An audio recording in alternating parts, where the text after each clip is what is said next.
Sir, இவருடைய அறிவிப்பு அப்படிங்கிறது இவரை ஆதரித்தாக வேண்டிய ஏதாவது ஒரு நெருக்கடியை இந்த இந்த இந்த துணை குடியரசுத் தலைவர் தேர்தலின் மூலமாக பிஜேபி திமுகவிற்கு கொடுக்க நினைக்கிறதா? அப்படி பார்க்க முடியாது. அப்படி பார்க்க முடியாது. இல்லை, இது வந்து முழுக்க முழுக்க ஒரு சித்தாந்த போரினுடைய வெளிப்பாடு தான் இந்த இரண்டு வேட்பாளர்களுமே. சரி, ஒரு வேட்பாளர் ஆர்எஸ்எஸ் பிரச்சாரக்காக இருக்கக்கூடியவர், இன்றைக்கும் அதே வேலையை தான் செஞ்சுக்கிட்டு இருக்காரு. முழுக்க முழுக்க அதை ரெண்டு பேருமே வந்து ஆமோதிச்சுட்டாங்க. அவர் ஆர்எஸ்எஸ்காரராக தான் இருப்பாருங்க, அவர் பிஜேபிக்காரராக தான் இருப்பாருங்க, அவருக்கு நடுநிலையாக நடந்துக்க தெரியாதுங்க அப்படிங்கிறத ரொம்ப தெளிவாக வந்து ரெண்டு பேருமே வந்து அதை ஆமோதிச்சு சொல்லிட்டாங்க. அதை பிஜேபிக்காரரும் அதைத்தான் சொன்னார், நம்மளுடைய அண்ணன் அவர்களும் அவர் தான் சொன்னாங்க. அது மட்டுமல்ல, 3 முறை தமிழ்நாட்டு மக்கள் அவரை நிராகரித்திருக்கிறார். அவரை ஏற்றுக்கலை தமிழ்நாட்டு மக்கள். 3 தேர்தலில் தொடர் தோல்வி பெற்றவர் தான் சிபிஆர் அவர்கள். அது மட்டுமல்ல, தமிழர் நலனுக்குன்னு எதையும் பெருசாக எடுத்துக்கட்டி செஞ்சவர் இல்லை. அதனால் இந்த தமிழ் பற்று, இந்த தமிழருங்கிற பற்று அவருக்கு இருப்பதாகவும் தெரியவில்லை. அவரை ஆதரிக்க வேண்டிய அவசியமும் இதில் திராவிட முன்னேற்ற கழகத்துக்கு ஏற்படவில்லை. இதுதான் சிபிஆர் அவர்களை பொறுத்த வரைக்கும் இருக்கக்கூடிய ஒரு நிலைப்பாடு. நம்முடைய வேட்பாளர், எங்கள் திராவிட முன்னேற்ற கழகத்தின் சார்பில் என்டிஏ சார்பாக நமக்கு இருக்கக்கூடிய, யூபிஏ சார்பாக இருக்கக்கூடிய நம்முடைய வேட்பாளர் திரு பி சுதர்ஷன் ரெட்டி அவர்களை பற்றி சிறப்பாக சொல்லித்தான் ஆகணும். அவர் இருந்த பீரியடில் அவர் கொடுத்துருக்கக்கூடிய ஜட்ஜ்மெண்ட்ஸில் ஒரு 2-3 ஜட்ஜ்மெண்ட் ரொம்ப ரொம்ப இம்பார்ட்டண்ட்டான ஜட்ஜ்மெண்ட்டு. அவருடைய காலத்தில் மனித உரிமைகளுக்கு பெருமளவில் குரல் கொடுத்தவர். அது பேஸ் பண்ணி தான் அவருடைய ஜட்ஜ்மெண்ட்ஸ் நிறைய இருந்திருக்கு. குடிமக்கள் சுதந்திரத்திற்காக நிறைய பங்களித்திருக்கக்கூடியவர். அது மட்டுமல்ல, தேச துரோக சட்டம் தவறாக பயன்படுத்தப்படுகிறது நம் நாட்டில், அதை காப்பாற்ற வேண்டிய கடமை கோர்ட்டுக்கு இருக்கிறது அப்படின்னு சொல்லிட்டு மாநில உரிமைகளுக்காகவும் குரல் கொடுத்திருக்கக்கூடியவர். இப்படி ஒரு நடுநிலையான ஒரு நிலையை கொண்டிருக்கக்கூடியவர்கள் தான் நம்மளுடைய திராவிட முன்னேற்ற கழகம் காங்கிரஸ் சார்பாக இந்த கூட்டணி சார்பாக இருக்கக்கூடிய ஒரு வேட்பாளர். எவ்வளவு பெரிய கான்ட்ராடிக்ஷன்ங்கிறத நீங்களே நான் அந்த 2 வேட்பாளர்களிடையே நான் சொல்லிட்டேன். நான் இதை தேவையில்லாமல் வந்து நம்ம குழப்பிக்க வேண்டியதில்லை. இன்னொரு விஷயத்தையும் நான் பதிவிட விரும்புகிறேன்.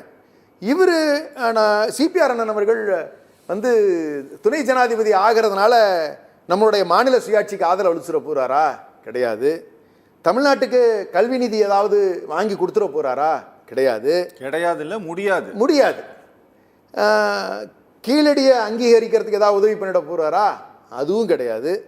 தமிழ்நாட்டின் வளர்ச்சிக்கு ஏதாவது புது திட்டங்களை தமிழரான நிர்மலா சீதாராமன் அம்மா அவர்களும் சரி, நம்மளுடைய எல் முருகன் அண்ணன் அவர்களும் சரி, அவர்கள் செய்யாததை இவர் ஏதாவது புதுசாக செஞ்சிட போகிறாரா தமிழ்நாட்டுக்கு அல்லது தமிழ்நாட்டு மக்களுக்கு அப்படின்னு சொன்னால் கிடையாதுங்கிறது ரொம்ப தெளிவான நிலையில் இருக்கும் பொழுது, தமிழ்நாட்டு மக்களுக்கு மிக தெளிவாக தெரியும், தங்க ஊசி என்பதற்காக கண்ணை குத்தி கொள்ளவும் மாட்டார்கள், மாட்டு மூத்திரத்தை குடி என்று சொன்னால் அதை கேட்கவும் மாட்டார்கள். அப்படிப்பட்ட தெளிவான சிந்தனை கொண்டிருக்கக்கூடியவர்கள் தான் தமிழ்நாட்டு மக்கள். அதனால் இது சும்மா ஏதோ வந்து அவருடைய திருப்திக்காக சும்மா ஒரு புலகாங்கிதப்பட்டுக் கொள்வதற்கான ஒரு வாய்ப்பாக மட்டும்தான் இது பார்க்கப்படுதே ஒழிய எந்த ரூபத்திலையும் இது தமிழ்நாட்டுக்கு எந்த பயனும் விதிக்க போவதில்லை. வெற்றி விளம்பரமாக பெருமை பேசிக் கொள்வதற்காக ஏற்படுத்திருக்கக்கூடிய வாய்ப்பு தான் அவர்களுக்கு பிஜேபிக்கு அமைஞ்சிருக்கே ஒழிய, எப்படி திருக்குறளை அப்பப்போ இவங்க பயன்படுத்திக்கிறாங்களோ, இவங்க தேவைக்கு தகுந்த மாதிரி யூஎன்னுக்கு போனாருன்னா பயன்படுத்திக்கிறாங்களோ, எப்படி தமிழோட சிறப்பை பற்றி சொல்கிறாங்களோ, தமிழ்நாட்டுக்கான எந்த நலனுமே செய்யாமல் இருந்துகிட்டு இருக்கிறாங்களோ, அதே நிலை தான் மீண்டும் தொடரப்போகிறது. அதில் சிபிஆர் அவர்களும் அதே பங்களிப்பை ஆர்எஸ்எஸ் மூலமாக தமிழ்நாட்டுக்கு எந்த நலனும் இல்லாமல் முழுக்க முழுக்க ஆர்எஸ்எஸ் பிரச்சாரக்காகத்தான் செயல்பட போகிறார், நடுநிலை வகிக்க போவதில்லை. நடுநிலை வகிப்பதற்கு ஒரு முக்கியமான எடுத்துக்காட்டு நான் இந்த இடத்துல நான் சொல்லிட்டேன்னா தான் நடுநிலை எப்படி ஒருத்தரால் இருக்க முடியுமா அப்படிங்கிறத நம்ம வந்து தெரிஞ்சுக்க முடியும். KR நாராயணன் அவர்கள் ஜனாதிபதியாக இருந்த பீரியடில் ஒரு 2-3 விஷயங்கள் அவர் தெளிவாக சொல்லியிருக்காரு. சமூக ஜனநாயகம், சமூக நீதி என்ற 2 கோட்பாடுகள் தான் அரசியல் சட்டத்தில் இழையோடி கொண்டிருக்கும் உயிர் துடிப்புன்னு போல்டா சொல்ல முடிஞ்சது. அதை இவர்னால இன்னைக்கு சொல்ல முடியுமா? இது போன்ற ஒரு ஸ்டேட்மெண்ட்டை கொடுக்க முடியுமா அப்படின்னா எந்த காலத்திலும் இவரால் கொடுக்க முடியாது.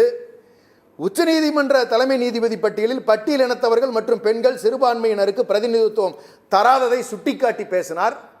அதுபோல இன்னைக்கு இவர் இதனால் செய்ய முடியுமா? கிடையாது. இது போன்ற முக்கியமான விஷயங்களில் ஒரு கருத்துக்களை பதிவிடுவதற்கான வாய்ப்புகள் முழுமையாக இருக்காது. ஆனா நம்மளுடைய வேட்பாளராக இருக்கக்கூடிய திரு பி சுதர்ஷன் ரெட்டி அவர்கள் வந்தார்கள் என்று சொன்னால் இது போன்ற நியாயமான கருத்துக்கள் பதிவிடப்படும் பதிவு பண்ண விரும்புகிறேன்.